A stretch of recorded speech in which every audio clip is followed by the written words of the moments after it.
I reached a point in my life where I got so sick of hearing people shit on me.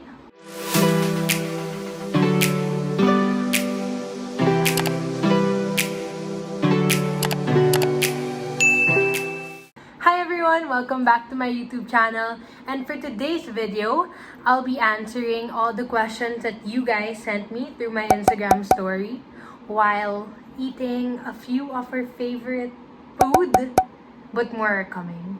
For today's video, I have a special guest with me, which is... Hi, I'm Andie's sister, older sister, Alex. Let's get started.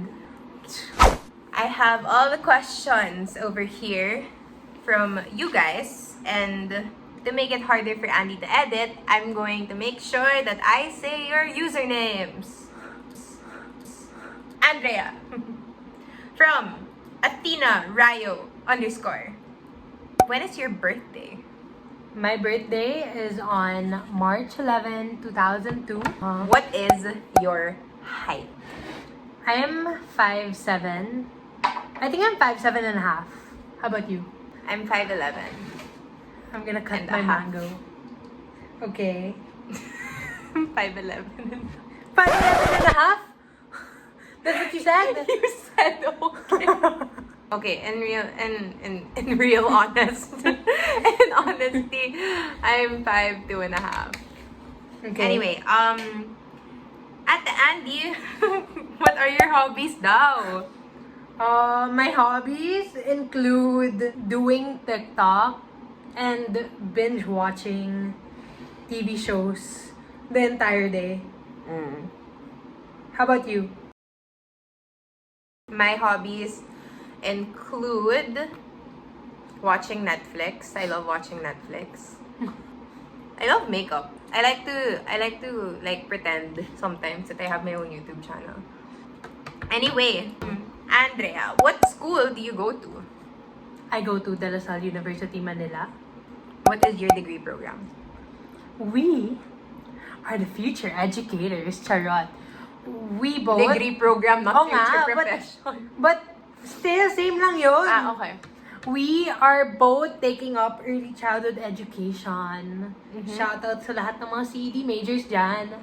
Shoutout sa lahat ng future teachers, padayon. Who is your ESED BFF daw? From Alexandra _ Brotonel. Do you know her? Do you know her? Familiar siya. ESED BFF, sige. Ilalagay ko yung mga photos na. Okay, so, starting from the first one, si Alex Brotonel. ESED BFF nga eh! I'm your BFF. Sister ka eh. I'm a BFF. Well, pero sa barkada ko. Okay. Okay, starting from Alexandra Brotonel, I'll put her photo here. Okay, so Alexandra Brotonel, tapos si Miguel Trinidad, John Chan, Angeli Era, and Christina Herito. Sila talaga yung, I swear, like OG CED BFFs.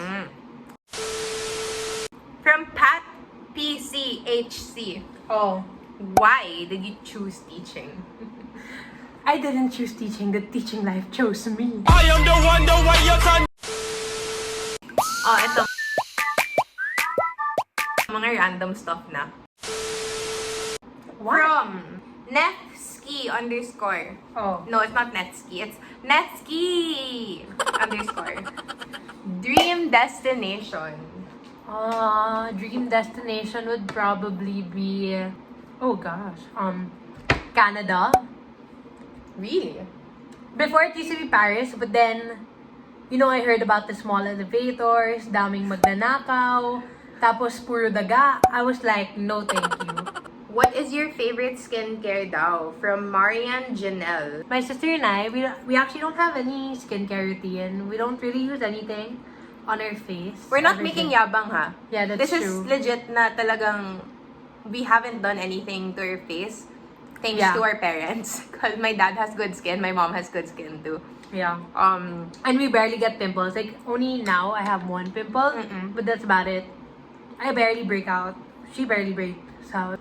I don't have any specific like serum or Yeah, oil, yung mga whatever. ordinary chuchu. Yeah, and I don't even have like a skincare routine talaga. Mm-mm. Yung parang, oh, step 1, ito, step 2. Siguro if I'm feeling like super girly lang, pero that's barely. I mean, I know I wear Not even, makeup. I'm just tamad.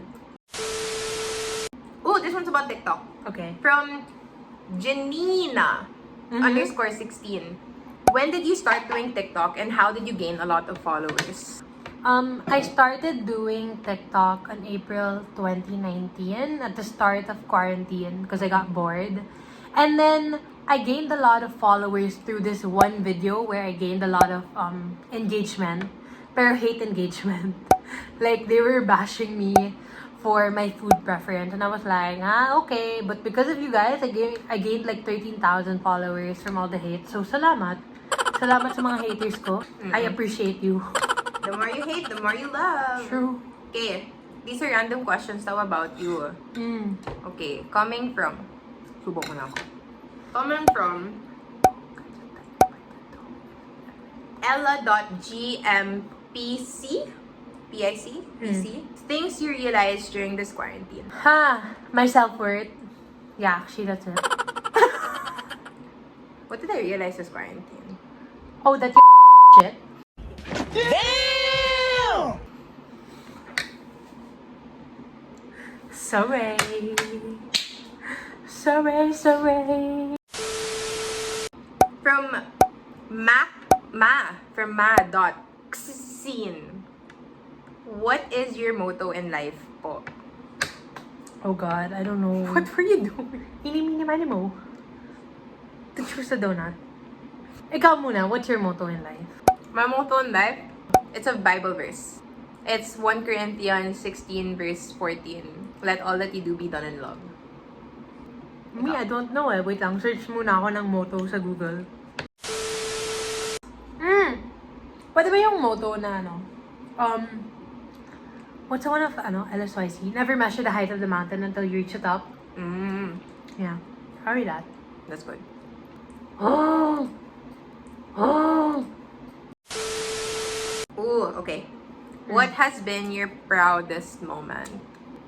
Probably losing weight. Like a lot of people who know me personally know that I struggle losing weight. Plus, before quarantine, I really hate exercising. You would know that. You'd be like, hey, let's go jog. I was like, no, I'll wait for you until you get home. Yeah. But then, yeah, I guess that's my proudest moment. Like, starting my weight loss journey and actually doing something about myself for the That's true. betterment of me and not for the, benefit of others. That's true. I'm so sorry. That's true. From Alisa.king_, what keeps you going? What keeps me going are my goals in life and actually also my achievements. Like, sometimes when I see my progress photos and I see changes, it makes me more motivated to even continue. How about you? I think it has something to do with my course.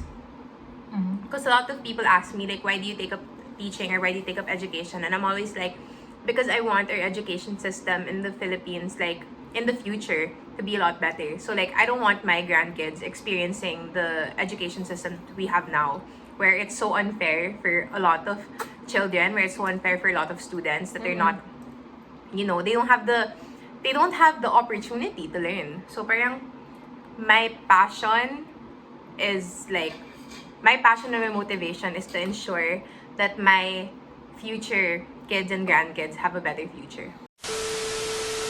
From It's Reina _.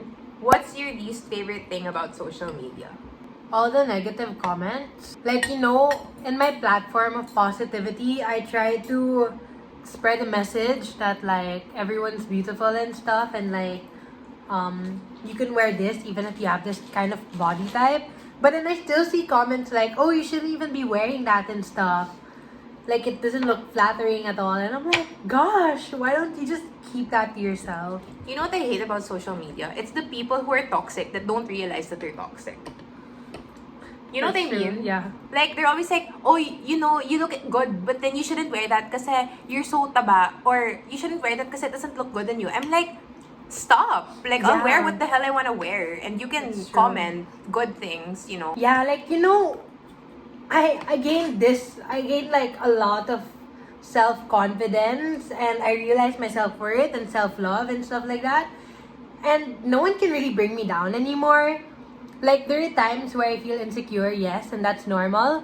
But like, when I read comments like, oh, ang taba mo or stuff, or when people compare me, it doesn't really affect me that much because, dude, I realize my self-worth, and I'm not really gonna, Like, you're not gonna bring yourself down just because one Yeah. comment tells you, diba? Like, Yeah. like, if there's something that I've realized, there's so many people, I don't know, maybe this is something in psychology, that there's so many people that can compliment you, and then one bad comment or one negative comment can bring you down so easily. Yeah, and then, sometimes when I see negative comments, I always go like, dude, that's just one comment. I have like 33,000 supporters on TikTok and, I don't know, 4,000 on Instagram. Wow. What's one compared to all of those? So yeah. Exactly. Must have workout equipment. Resistance bands, jump rope, dumbbells, kettlebell, and yung weights, the one that I recently bought. That's super useful. So yeah. In your experience po, what's the hardest part in losing weight? The part where, like, you reach the point where you stop losing weight. Like, it hit a plateau. Yeah.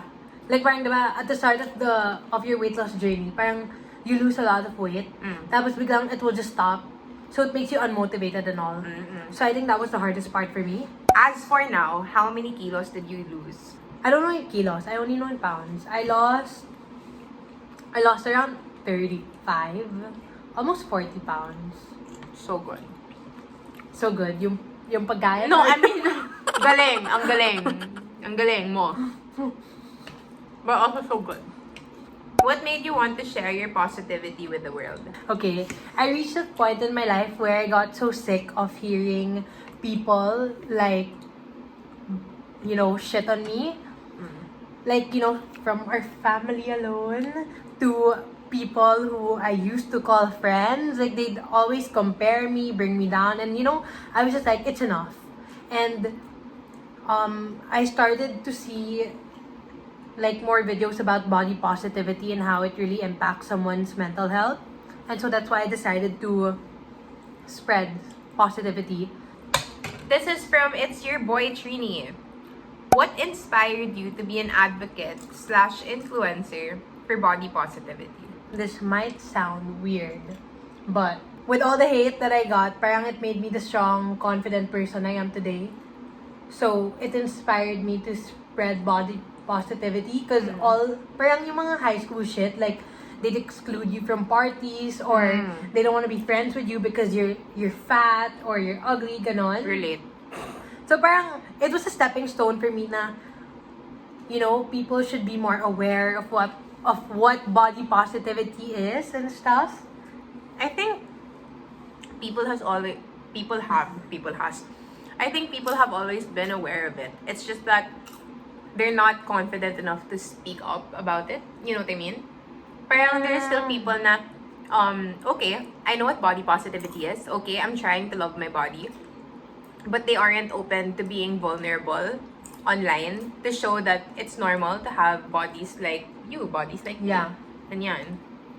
Kasi what we see on social media is always like mga abs, Yeah. mga skinny, like you always have to be skinny. And it's always like like in the posts. past. Oh yeah. Like, you know what I love about TikTok right now? Like, a lot of people who advocate for body positivity, they show like the post version, like yung kita yung abs, but they also show the other side where Like the if before they're the relaxed, picture. if they're relaxed, like they have a stomach and all that, which is good because it makes people less insecure about themselves.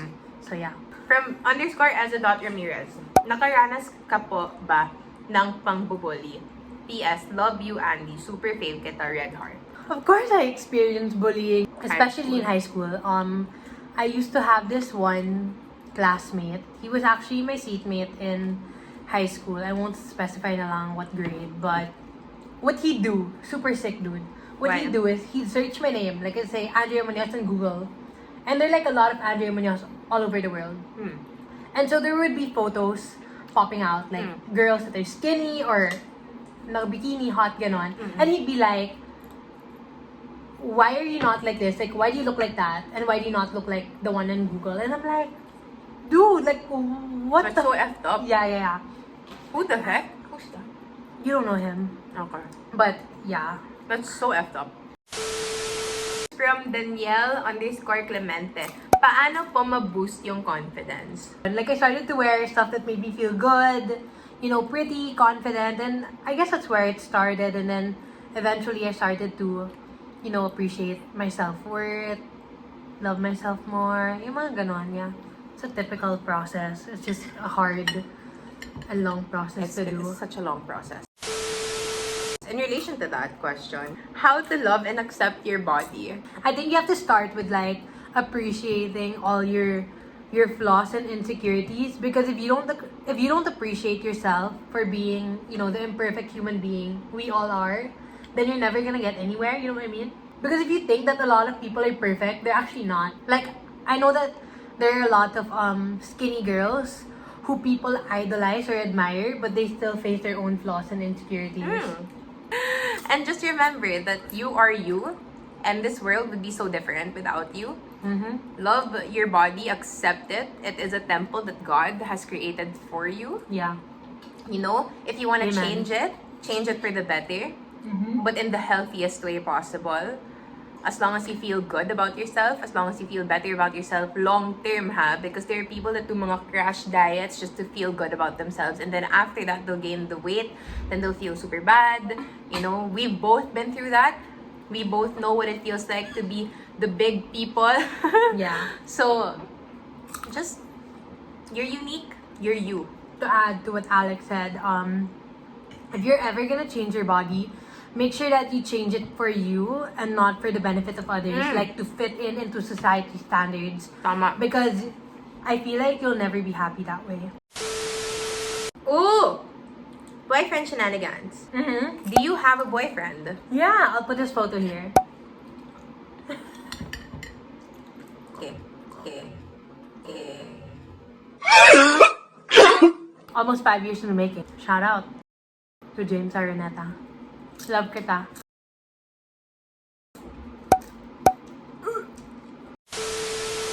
How to have a healthy relationship po ba? Oo nga, paano ba? Probably like communication. I think that's the most important part.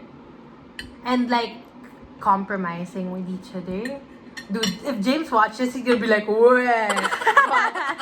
But I learned how to compromise. I just wanna say, that's so true. Andy, before, grabe, as in my parents and I, naaawa na kay James. Sorry, James. Love kita. But yeah, communication, trust. That's Yeah, also one. trust. And honesty. And siguro just being open with one another. Yeah, dude. It's so hard to hide secrets from your partner. It's good to have a partner that like really knows you. Ayun, that's also one thing. Get to know your partner. There's so many people that just jump into relationships. You. From _BM Ragwidin. How to handle a toxic friendship? Dude, easy. Leave. Cut them off. Leave. What's one thing you would like to advise to other people who want to be fit? I don't know. For me, I just wanna take it slow and enjoy the entire process. Because there are some who go like, oh, I wanna be fit and expect to lose weight in like a month. And like there are a lot of influencers out there that go like, oh, I lost 20 pounds in a month, but it's super unhealthy. Like craft diets. Yeah, so don't fall for those things and just do you. Take it at your own pace and yeah. From Earl Chris Wood. Ba't ang ganda mo? Hindi ko nga alam eh.